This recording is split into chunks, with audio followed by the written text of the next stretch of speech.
Welcome to the students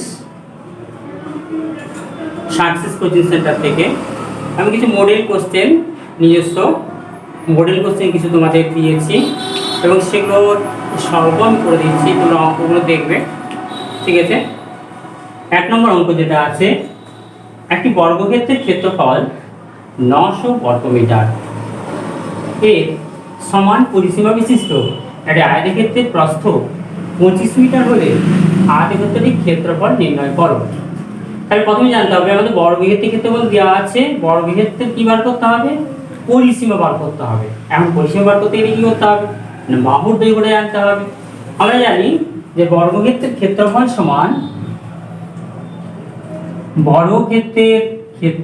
সমান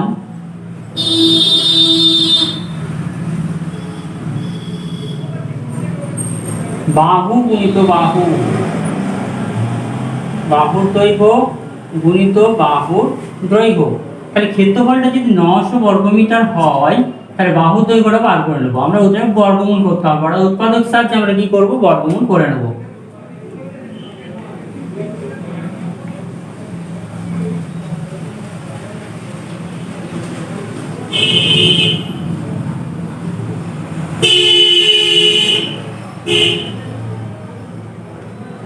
কি দাঁড়াবে ব্যাপারটা? তাহলে 900 সমান কি হলো? 2 গুণিত 2 গুণিত 3 গুণিত 3 গুণিত 5 গুণিত 5 সমান 2 এর বর্গ, 3 এর বর্গ, 5 এর বর্গ। অতএব 2 টাকা 900, অর্থাৎ 900 বর্গমূল কত হবে? 2 গুণিত 3 গুণিত 5। তাহলে 5 3 15 2 30 মিটার। এটা হলো বাহুর দৈর্ঘ্য। বর্গক্ষেত্রের বাহুর দৈর্ঘ্য বার করলাম আমরা 30 মিটার। কি চাইছে? বর্গক্ষেত্রের পরিসীমাটা আগে বার করতে হবে, কারণ সমান পরিসীমা বিশিষ্ট বলা আছে। অতএব বর্গক্ষেত্রের পরিসীমা বার করি। অতএব বর্গক্ষেত্রের পরিসীমা সূত্র হচ্ছে 4 গুণিত একটি বাহুর দৈর্ঘ্য, পরিসীমা সমান 4 গুণিত 30 মিটার। বাহুর দৈর্ঘ্য সমান কত হলো? 120 মিটার। তাহলে বর্গক্ষেত্রের পরিসীমা আয়তক্ষেত্রের পরিসীমার সমান। তাহলে বর্গক্ষেত্রের পরিসীমা যদি 120 মিটার হয় তাহলে আয়তক্ষেত্রের পরিসীমা ওটাই হবে। আয়তক্ষেত্রের প্রস্থটা দেওয়া আছে, আমাদের ক্ষেত্রফল চাইছে, তাই দৈর্ঘ্যটা আগে বার করতে হবে, ক্ষেত্রফল বার করা যাবে। তাহলে আয়তক্ষেত্রের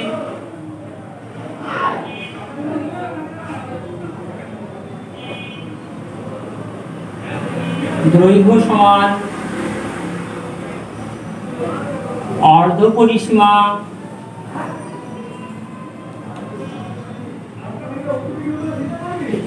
বিযুক্ত প্রস্থ। অর্ধ পরিসীমা মানে পরিসীমার অর্ধেক, অর্থাৎ 120 ভাজিত 2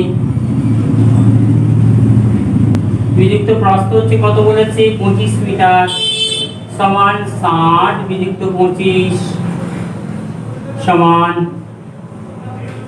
35 মিটার। তাহলে বর্গক্ষেত্রের পরিসীমা দেওয়া ছিল 120 মিটার, আয়তক্ষেত্রের পরিসীমা তাই। আয়তক্ষেত্রের দৈর্ঘ্য সমান বার করতে হবে, প্রস্থ দেওয়া আছে।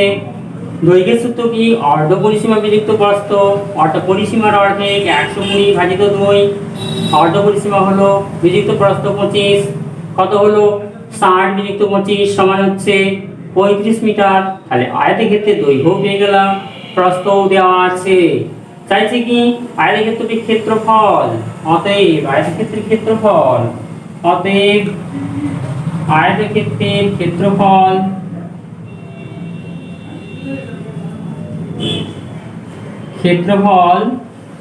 তোমরা জানো নিশ্চয়ই। আয়তক্ষেত্রের ক্ষেত্রফলের সূত্র কি? দৈর্ঘ্য গুণিত প্রস্থ। দৈর্ঘ্য কত? 35 মিটার, প্রস্থ 25 মিটার।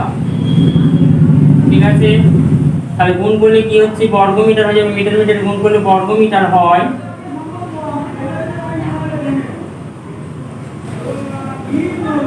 35 কে 25 দিয়ে গুণ করে নেবে। 35 25 কত দেখে নাও?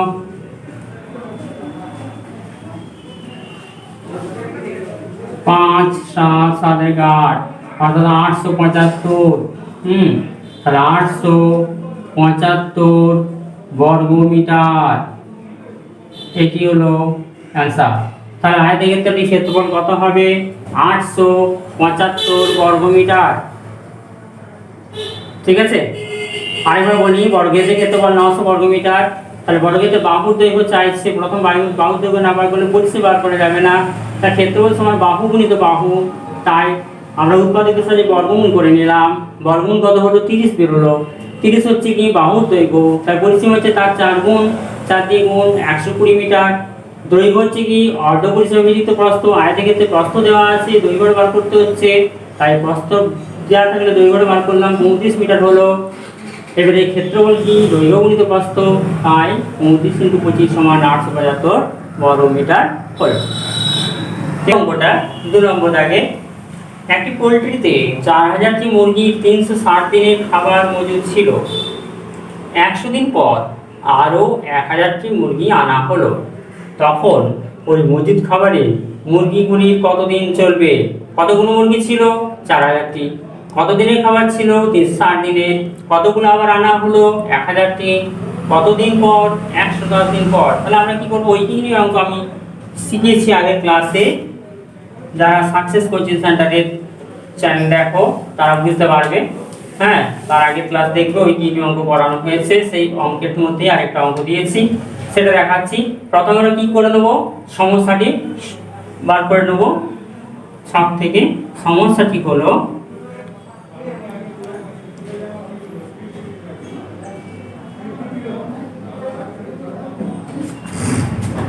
একটা হচ্ছে কি মুরগির সংখ্যা,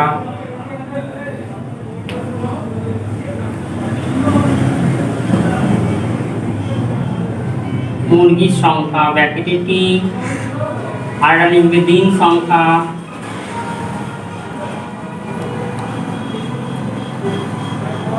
ঠিক আছে, কতগুলো মুরগি ছিল? 4000টি। কত দিনের খাবার ছিল? 360 দিনের। কিন্তু একটা কথা মনে রাখবে, 360 দিনের খাবার ছিল, যেহেতু 110 দিন পেরিয়ে গেছে, তাই 110 দিন আর ধরা যাবে না, তাই 110 দিনটা বাদ দিয়ে দেবে। 110 সমান হচ্ছে 250 দিন। ঠিক আছে, এবারে কতগুলো মুরগি ছিল? 4000টি। আরও আনা হয়েছে কতগুলো? 1000টা মুরগি আরও আনা হলো। তাহলে কতগুলো হয়ে গেল? 5000টা মুরগি হয়ে গেল। 5000টা। 5000টি মুরগি কতদিন চলবে এটি চাইছে। 360 দিন ছিল, 110 দিন যেহেতু আমাদের খাওয়ানো হয়ে গেছে মুরগিগুলোকে, আর কতদিন আছে? 250 দিন। 4000টা মুরগি, এখন 1000টা আরও আনা হচ্ছে, 5000টা হলো, কতদিন চলবে? আগে বলেছি যে সংখ্যা, মুরগির সংখ্যা, অর্থাৎ 4000টা মুরগি যদি এতদিন লাগে, একটা মুরগি আরও বেশি দিন ধরে খাবে, তাই সম্পর্কটা কি হবে? ব্যস্ত হবে, বিপরীত সম্পর্ক হবে। অতএব সম্পর্কটি কি? অতএব সম্পর্কটি বিপরীত। এবারে সমাধানটা করছি।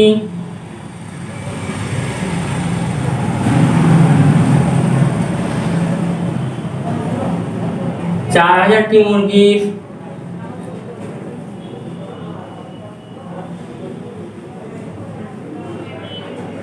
চলবে 250 দিন। একটি মুরগি আরো বেশি দিন ধরে খাবে, তাই এইটা যখন কমছে বিপরীত সম্পর্কের ক্ষেত্রে, এটা যদি কমে এটা তখন বেড়ে যাবে, অর্থাৎ গুণ 250 গুণিত 4000। আর যখন 4000-এর সঙ্গে আরো 1000টা এলো মুরগি, 5000 হয়ে গেল। তার মুরগির সংখ্যা যদি বেড়ে যায় তাহলে সময় কম লাগবে, কম দিন চলবে, তখন তাই ভাগ করতে হবে। ভাগ করলে নিচে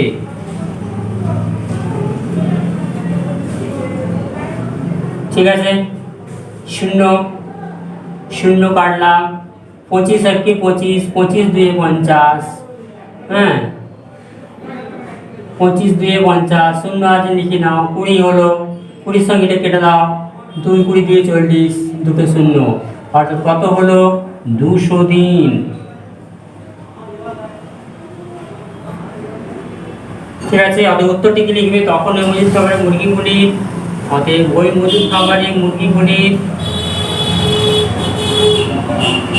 খাবারে মুরগিগুলির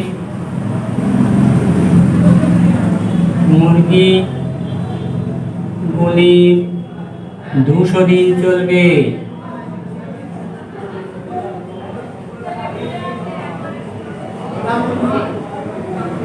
ঠিক আছে, তোমাদের একটা কথা বলে রাখি, আমি ওইটি নিয়ে ক্লাস করিয়েছি আগের সপ্তাহে, আগে করিয়েছি। যারা নিয়মিত ইউটিউব চ্যানেল আমাদের দেখো তারা সব কিছুই পাবে, দেখে যাবে তোমরা, আমরা তোমাদের ক্লাস দিয়ে যাব। ঠিক আছে, তারপরে দেখো সরল করি, 3 নম্বর অঙ্কে দিয়েছি একটা মডেল প্রশ্ন। সরল করি কাজ করেছি, সরল করি অঙ্ক আমি করিয়েছি আগে, আবার একটা করে দিচ্ছি, দেখো ভালো করে লক্ষ্য রাখো। প্রথমে আমরা কিসের কাজ করব? বন্ধনীর কাজগুলো করে দেব। প্রথম বন্ধনী আছে দেখো দুটোই, প্রথম বন্ধনীর কাজগুলো করছি। এখানে 6 থেকে 3 বাদ দিলে 3 হয়, 24 হলো, ভাজিত 4, এখানে কোনো চিহ্ন নেই তাই এটা এর বলা হয়, এর মানে গুণ। কিন্তু যেহেতু আমাদের এর কাজটা আগে করতে হয়, ভাজিত বা গুণের কাজের আগে এর কাজটাই করে নিতে হয়, তাই বন্ধনী কাজের পরই আমাদের এর কাজটা করে নেব। 24 ভাজিত 4 গুণিত 3 বিযুক্ত 24 ভাজিত 4, 4 3 গুণ 12, এর কাজটা হয়ে গেল। এর কাজের পর আমরা করব ভাগের কাজ। 24 কে 4 দিয়ে ভাগ 6 গুণিত 3, এধারেও ভাগের কাজ 2 সমান, এবারে গুণের কাজ 18 বিযুক্ত 2 সমান হলো 16। ঠিক আছে, এটি হলো অ্যান্সার 16। তারপরে কতগুলো শর্ট কোশ্চেন আমি দিয়েছি। প্রথম নম্বর অঙ্কটা 30.8 টাকা সমান কত টাকা কত পয়সা? 30.8 টাকা। তাহলে আমাদের দশমিকের সোজা নিয়ম যেটা সেটা দেখাচ্ছি আমি। দশমিকের আগের সংখ্যাগুলোকে বলা হয় টাকা, দশমিকের পরের সংখ্যাকে বলা হয় পয়সা। এখন দশমিকের আগে আছে 30, তাই 30 টাকা লিখে নিলাম। ঠিক আছে, পয়সা কত হবে? এখানে 8 দেওয়া আছে। তোমরা জানো নিশ্চয়ই যে পয়সা সবসময় দুটো সংখ্যা নিয়ে হয়। ঠিক আছে, তাহলে এখানে 8 আছে মানে আর একটা তোমাকে শূন্য ধরে নিতে হবে তার ডান দিকে। তাহলে 8 মানে হচ্ছে 8 শূন্য পয়সা ধরতে হবে। কিন্তু যদি এরকম থাকো তাও দেখে নাও, 30 যদি 0.8 থাকতো তাহলে ক্ষেত্রে অন্যরকম হতো, এইটা টাকা হতো, এইটা 8 পয়সা হয়ে যেত। এটা হচ্ছে তফাৎ। এখানে যদি 0 না থাকে তখন 80 পয়সা হবে, 0টা যদি বাদ দিয়ে দেওয়া হয় অর্থাৎ 0.8 দেওয়া হয় তাহলে এটা 80 পয়সা ধরা হবে, 8 শূন্য হবে, আর এটা টাকা হয়ে গেল। তাহলে 30 টাকা 80 পয়সা। তারপরের অঙ্ক শর্ট, 0.1 এর অন্যান্য কত? অন্যান্য মানে দুটি সংখ্যার গুণফল যদি 1 হয় তাহলে তাদেরকে বলা হয় পরস্পর অন্যান্য। মনে রাখবে, দুটি সংখ্যার গুণফল বা দুটি ভগ্নাংশের গুণফল যদি 1 হয়ে যায়, দুটি ভগ্নাংশের গুণফল যদি 1 হয়, দুটি ভগ্নাংশের গুণফল যদি 1 হয় তাহলে তাদের একটি অপরটির অন্যান্য বলা হয়। যেমন মনে করো 3 এর 5 এর অন্যান্য কত হবে? 5 এর 3, অর্থাৎ এদের দুটো গুণ করলে 1 উত্তর বেরোবে। ঠিক সেরকম আমাদের এইখানে যেটা আছে 0.1 এর অন্যান্য কত? 0.1 মানে কি? 0.1 মানে হচ্ছে 1 এর 10। হলো, তাহলে 1 এর 10 এটাকে অন্যান্য করতে হবে। অন্যান্য করলে কি হবে? 10 এর 1 অর্থাৎ 10। তাহলে কি হবে? 0.1 এর অন্যান্য হবে 10। তারপরে অঙ্কটা ভাগ দেওয়া আছে, 900 ভাজিত 10,000। ভাগ নিয়ম আমরা জানি, ভাগ করে দেখা যায়, কিন্তু আমি একটা অন্য নিয়ম শেখাচ্ছি, সেটা ভাগ করার দরকার নেই, ভাগ না করেও যেটা করা যায় সেটা দেখো কীভাবে করবো আমরা। যখন দেখবে ভাগে কটা শূন্য আছে দেখে নেবে, কতগুলো শূন্য আছে। যতগুলো শূন্য আছে ঠিক তত ঘর বাঁ দিকে দশমিক বিন্দু বসালেই উত্তরটা পাওয়া যাবে। অর্থাৎ এখানে কটা শূন্য আছে? 4টে শূন্য। এখানে কটা সংখ্যা আছে? 3টে। তার দশমিক বিন্দু নেই, দশমিক বিন্দু যখন নাই বা নেই তখন কোথায় ধরবে? শেষে ধরবে, এইখানে ধরবে যে দশমিক বিন্দুটা আছে। কোনো সংখ্যায় দশমিক বিন্দু না থাকে ধরে নেওয়া হবে শেষে আছে। তাহলে এইখানে দশমিক বিন্দুটা আছে। এখন 4টি ঘর সরাতে হবে বাঁ দিকে, অর্থাৎ 1 ঘর 2 ঘর 3 ঘর, আরেকটা ঘর চাই। সেই ঘরটা কি দিব? 0 দিয়ে দেবো। অর্থাৎ উত্তরটা কি দাঁড়ালো তাহলে? 0.09। এই শূন্যগুলো তুমি রাখতেও পারো, নাও রাখতে পারো, এটা রাখার প্রয়োজন নেই। অর্থাৎ 4টি সংখ্যার পর দশমিক, 1 2 3 4টা হলো, দশমিক বসিয়ে দিলাম। তারপরে এই শূন্যগুলো তুমি মুছে দিবে, দরকার নেই। অর্থাৎ 0.09 লিখলেই উত্তরটা হয়ে যাবে। ঠিক আছে, তারপরে একটা লাস্ট অঙ্ক দেখো। একটি সমকোণী সমদ্বিবাহু ত্রিভুজের সমকোণ ছাড়া অপর কোণ দুটির প্রত্যেকটি মান কত, সেটা চাইছে। সমকোণী সমদ্বিবাহু ত্রিভুজ, একটা সমকোণ, সমকোণী সমদ্বিবাহু ত্রিভুজ কেমন হয় আগে সব দেখিয়েছি আমি। এটা মনে করো সমকোণ, অর্থাৎ সমকোণ মানে কি? এটা 90 ডিগ্রি।